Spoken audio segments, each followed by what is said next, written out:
Hello and welcome to the Story Behind the Stories, your weekly look at the pages of the Neepawa Banner Press.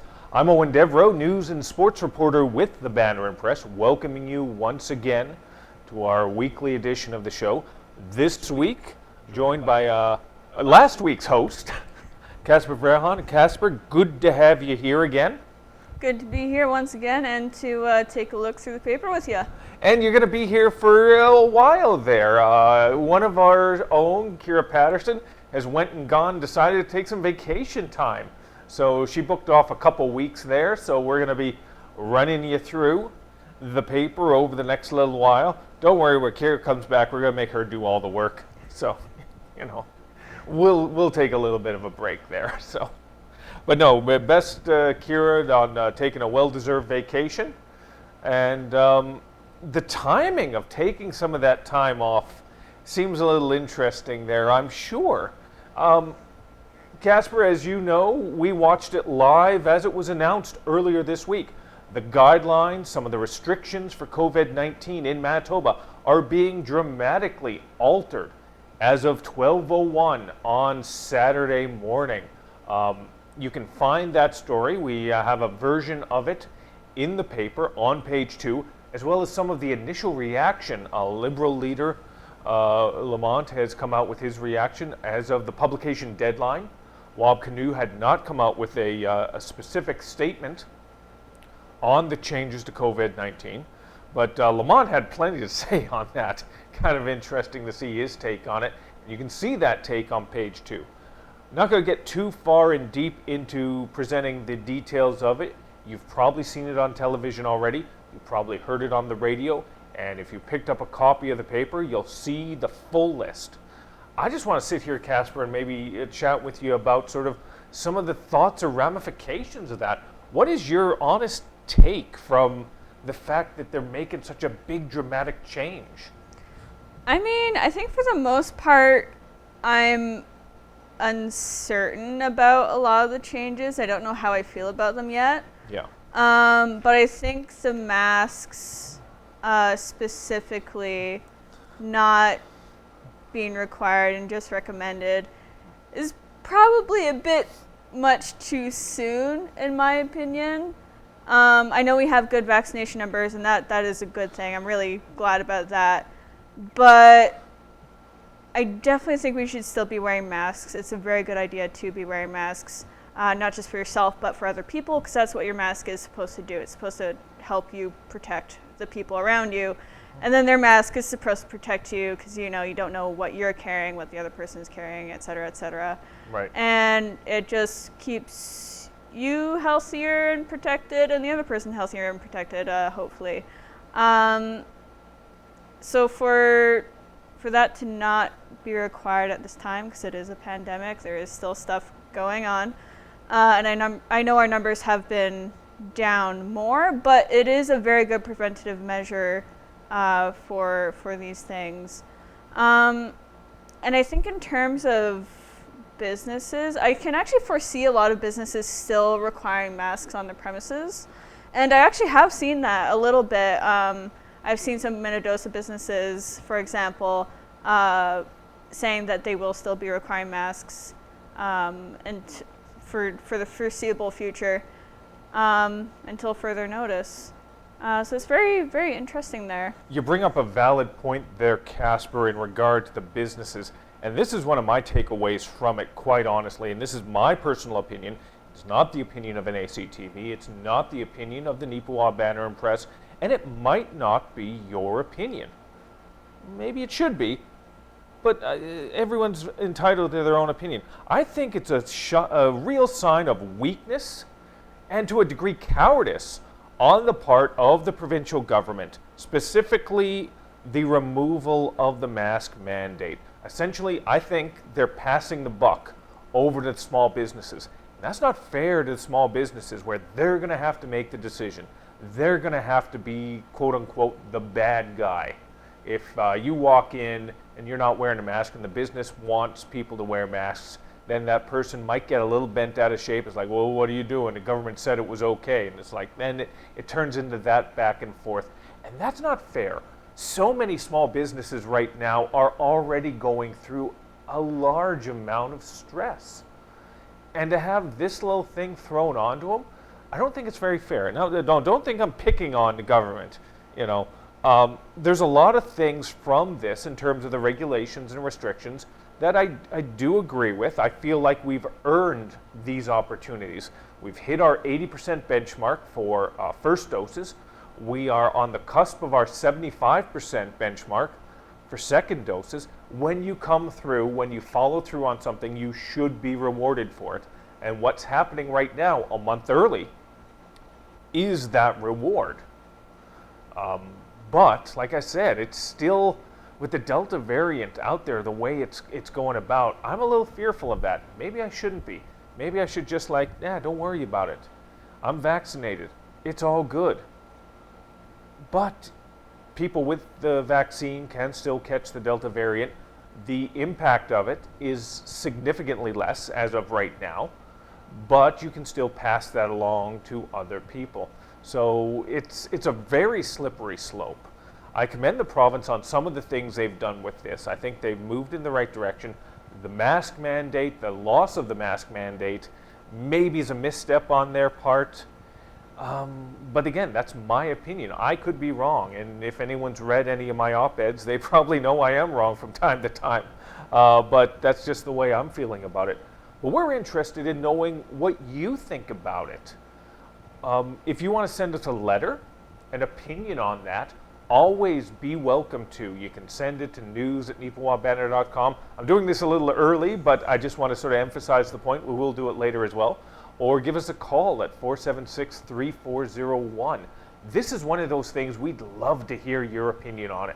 If you agree with me, if you agree with Casper, if you disagree with us, we want to hear it. We want that type of dialogue.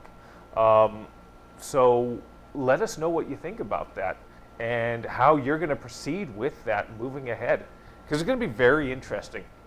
I think, let me get your opinion on this, Casper. Do you think businesses might lose business if they don't have mask mandates? Because there's many people who are still more comfortable wearing the mask. Would you walk into a business that didn't have any sort of requirements at all? It's just willy-nilly. That is a very good question. I mean, I know myself, I'm definitely still going to be wearing masks. That just seems like a good idea, and I'm used to it, and I'm comfortable doing it. And I think it would be a good practice for us to all culturally do it around things like flu season, like a lot of other countries do. I guess in that case, it might depend on a few things. Like how big the store is, how many people are in there, that sort of thing. And if I really need to go in there or not, it'll be sort of a interesting thing to see in the future whether or not I will. Yeah. It'll have to kind of be like a social experiment for myself. It's one of those things is we're going to be learning as we go along here, quite honestly, because here, got the mask right here, just took it off just a moment or two before we started the show, and walking into places, walking around, usually like this, although it might be from time to time, sort of it'll be hanging there. Like for example, maybe if I'm in the Walmart and it's dead empty, I might be walking around like this, but anytime I come near people, I might do something like that. But again, that might not be wrong. That could be a bad mindset. That could be a bad way to go about it. I honestly don't know. There's risk out there no matter what you do. So I guess we'll just have to, and that's the most important thing. We got to learn to live with this. This is a big example of learning with COVID. There were too many people all along this line that were saying, once it's over, no, it's not over. It continues to go on. This is something we got to deal with moving ahead. But we've got to deal with it, and we can't shut down anymore. Unless something catastrophic occurs, I don't think we can shut down the same way we have before. And God, I hope nothing catastrophic occurs. Yeah, fingers crossed for that. I'm really hoping that nothing happens, and well, I shouldn't say that I don't think anything will happen, because you never know. But it will be kind of, for lack of a better word, interesting to see how this plays out. Because I think we were talking in the office either yesterday or a couple days ago that just kind of comparing Canada and US a little bit. US is, I think you said, a little bit ahead of us right now. I forget, in terms of what? I don't remember exactly, but I think it's just like general COVID stuff. Because I know our vaccination percentages, we just surpassed the US. Yeah, so. yeah. And I was actually just talking to a friend yesterday in the evening who lives in, if I remember correctly, it was Oregon. And their mask mandate was actually just lifted like a month ago, and it's being reinstated. So it's kind of wondering if the same thing's going to happen here. Might not. But we'll have to just kind of see where things take us. Strange days are ahead, really. But we'll see how it plays out. Mm-hmm. Fortunately, we do have other things we can talk about in this paper. And the front page of our paper actually was something very positive for the town of Neepawa.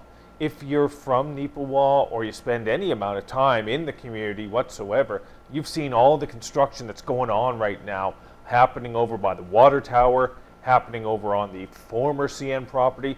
The development of Kinsman Courts 2 is really starting to come together and is nearing completion.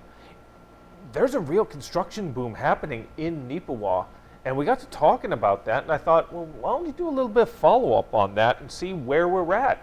So I reached out to Neepawa Area Planning District. They were very helpful, very appreciative of that help on that. And it's amazing to see these numbers. 7 months into the year, they have already put out there 50 building permits worth $30.8 million. Compared to last year there were 77 permits, so a few more, but their value was only just under 13 million. And over the last 5 years, they were much less in terms of the value. The only year that really comes close is 2018. And we're about to surpass that. They had $32.9 million worth of value over the entire 12 months. And we're going to pass that most likely very soon. So Neepawa is just growing at a substantial rate right now. A lot of developers, a lot of organizations, and a lot of businesses see the value in Neepawa and are taking advantage of it, I think, Casper. Yeah, it's really interesting to see how Neepawa is continuing to grow. And I know you made comment the one day that we might have to get used to saying City of Neepawa soon enough, which is very strange to think about, but not a bad thing either. You know, you want your communities to grow and flourish, and that certainly seems to be happening here. Yep. And all this, interestingly enough, started just from a submission of some pictures. Caleb Gross is the individual who took this picture, a sky shot essentially, of the development of the new home center for Neepawa Gladstone Co-op that is going up in and around the water tower. If you want a better look at it, you're going to have to pick up a hard copy of the Neepawa Banner Press or check it out on mywestman.ca. We got the issues link that you can click on right there. So we would have a PDF on there, but Kira's the one who usually does that. And me, I'm old and a little useless, and technology scares me slightly. So I'm still trying to figure out how to properly format the PDF to put it on there. I'm not having the success I had hoped for. It's been so long since I did it, but hopefully by the time Kira gets back, I'll have remembered, and then I can forget all over again. But thank you very much, Caleb, for that picture, and that got us going on this path. I think it's really interesting. I was in Brandon at the time when they really started their construction, really started to jump up, Casper. And it was interesting to see, because Brandon was always sort of, it was a big town when I first moved there back in the 90s. It was 35,000, I think, at the time. And that's technically a city, but it had a big town mentality. And to see the development towards the end of the millennium, into the new millennium, and over the last 20 years, anytime I go to Brandon right now, in a lot of ways, I don't recognize the city that it is now. It's unusual. Like, it's great to see that growth in Neepawa, but I hope we don't lose that type of charm that we have. Yeah, because we certainly have a very unique charm and atmosphere here. And I think part of that is just how Neepawa looks right now, in a way, because there's a lot of places that grow and get bigger, and then you lose a lot of the nature aspect, and we still have a lot of that. Like it's everywhere, not just with the trees that we have down along the main street and the side roads and whatnot, but like we actually have a decent amount of green space here. Mm-hmm. Oh, that's true, but development is good, bringing in new faces, fresh taxpayers, always good. So from the town standpoint, so it's good to see that type of progress happening. Because again, if you're not moving forward, if you're stagnating, then you're dying. That happens in every single community. So you've got to keep that momentum going, and you can see it. It's good to see that visual representation of it in our tiny little town. Speaking of tiny little towns and some progress that's going on, Casper, this is something you have followed for quite some time, almost from idea to where we are right now. Talk to us about a special anniversary for a small little store in Erickson. Yeah, this is a very interesting story here, and I don't remember when I initially covered it, but it was sometime last year. I think February was the first time I wrote about it, and they've been working hard on this. The Score store in Erickson is up and running now and has been open for just over a year. They opened in June 2020, and it's really taken off. Really, I was talking to Steve Langston there, the founder, and it's just gained a lot of support, like from the get-go, but especially now in terms of donations and purchasing in the store. It sells gently used goods, variety of items in the store, and just right from day one, Steve said it's been busy every time that they're open, whether people are stopping in to buy or donate. So it's incredible. Something I liked from that as well, Casper, was the bigger picture they had from this. They wanted it not just to be their success, but they wanted it to be essentially Main Street's success as well in Erickson, didn't they? Yeah, Main Street and sort of, if anyone remembers from the initial stories, sort of an area success type saying, they want to make living in the area around Erickson and in the community of Erickson better. But yeah, one of the ways that the store has been supporting the community, not just in terms of giving donations back, is that one of the things that they really identified with in their store mandates is that they recognized the need to have more local small businesses on Main Street, because small businesses, they're the heart of the community, really. Yep. And those are things that need support and need to be able to grow in communities to stay healthy and keep the community healthy. And that is something that they have done. They were able to start up a business incubator by partnering with a few different organizations and the municipality. And they were able to raise about $16,000 and offer 50% off leases to small businesses who wanted to be in buildings that were not being used anymore, or at least not being used to their full capacity. So there's been a number of businesses that have started up that way. The initial was about 5. And Steve said that Main Street is completely full now. Like every single building there is being used to full capacity. So that's very amazing to see. And it's bringing in tourism. That is really good to see and good to hear about. Too often when a community starts to grow and at a major rate, the downtown is lost. Like I hate to keep going, I hate heading down the road to Brandon, but I keep bringing it up. When I first moved there, downtown was bustling. It was just so vibrant. And now you see the downtown, they're trying to make it that way again, but it's just not working. Let's be honest. Anybody who's been downtown to Brandon, it's a little depressing, quite honestly. And as much as I enjoy the community of Neepawa, a lot of Neepawa's primary business and whatnot is starting to shift over to the highway.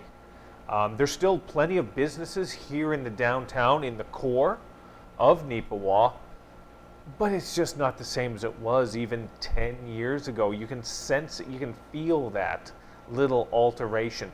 They're trying economic development. Everybody here in the community is trying to keep it going, but hopefully it doesn't turn into a Brandon, and hopefully we'll be able to sort of follow a similar example as Erickson is. Yeah, I hope so, because it's been a shift for sure. I know that it's not something I perhaps paid too much attention to growing up, but looking back, Neepawa has definitely shifted from what in my memory seems to be a very busy downtown area. And of course we still have businesses here, like Eoin said, and I think they're doing quite well.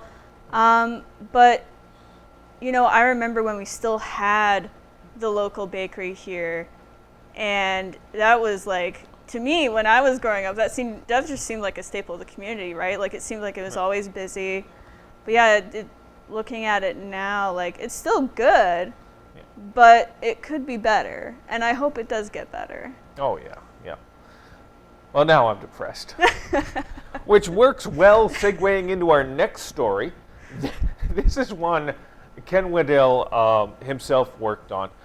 It's a story about an individual who's not in Neepawa, but wanted to share his story with Neepawa. Individual by the name of Richie Hardage. And if I mispronounced the last name, Richie, my apologies on that.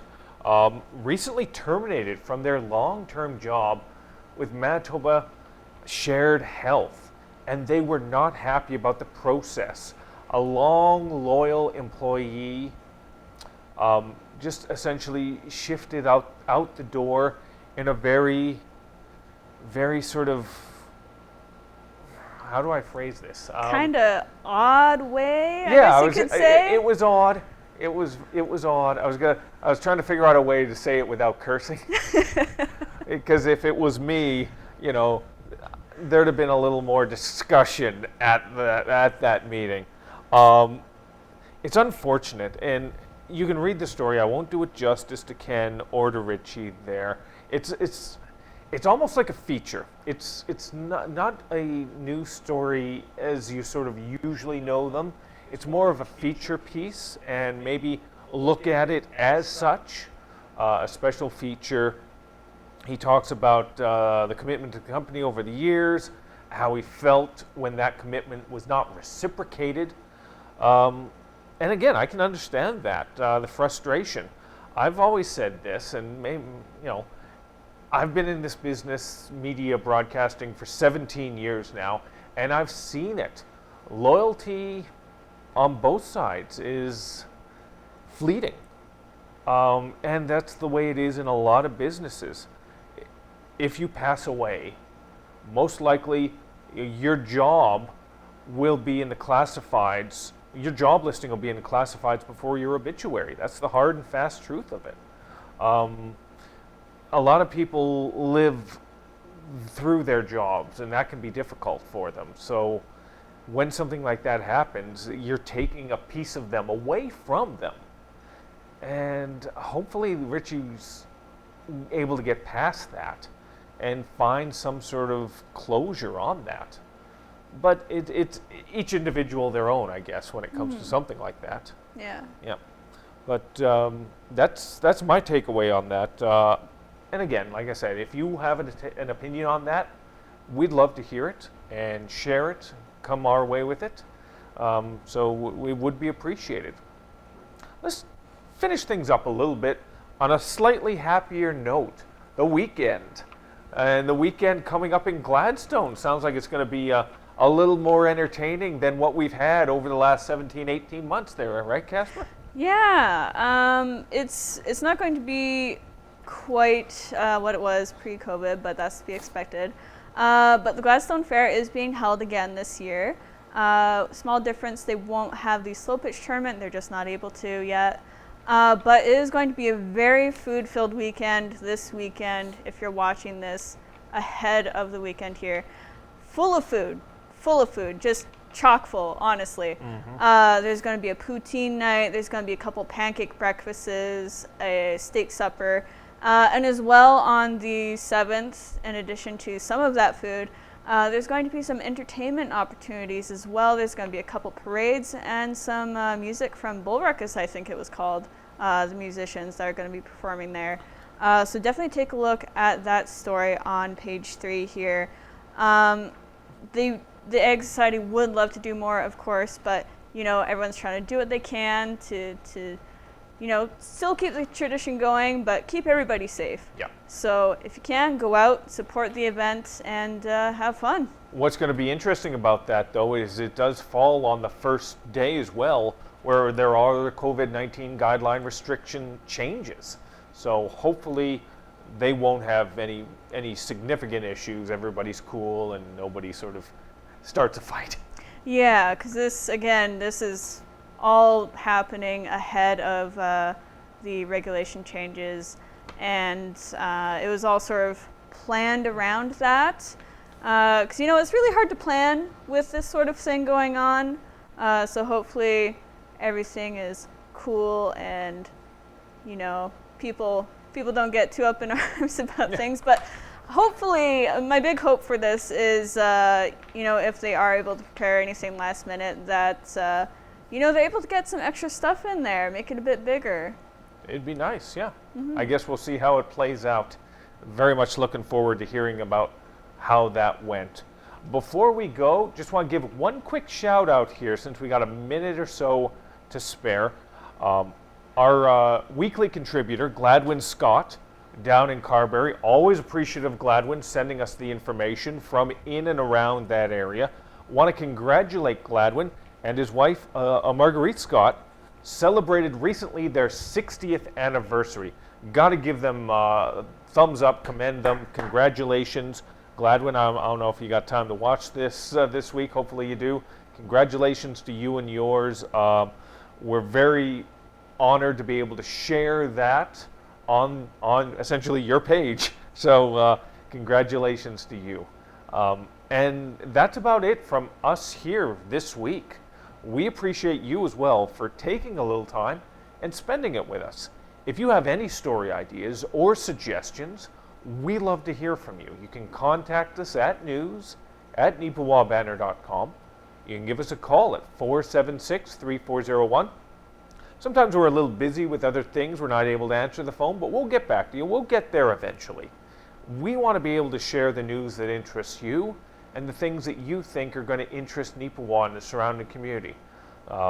We are always appreciative of the time you take to spend reading our paper and to watching our show. Quite honestly, I have no idea how you sit through this half hour of me blathering on, but you do it each and every week, and it's great. And Casper, again, thanks for coming in here, sitting down. You're going to be spending the next few weeks in here. Yeah, Yep. good to be here as always, and I look forward to the next one. You'll just have to get used to seeing my face on here, I guess, a lot more than usual. Well, you turned this into a bit of a gambling thing. You hosted last week's show, I hosted last week's show. Now we'll take some odds down. Who's going to be sitting in this chair next week? You know? Place your bets now. Yeah. But thank you very much. We appreciate you, and we hope to see you back here once again next week and sharing with us the stories behind the stories. Have a good week.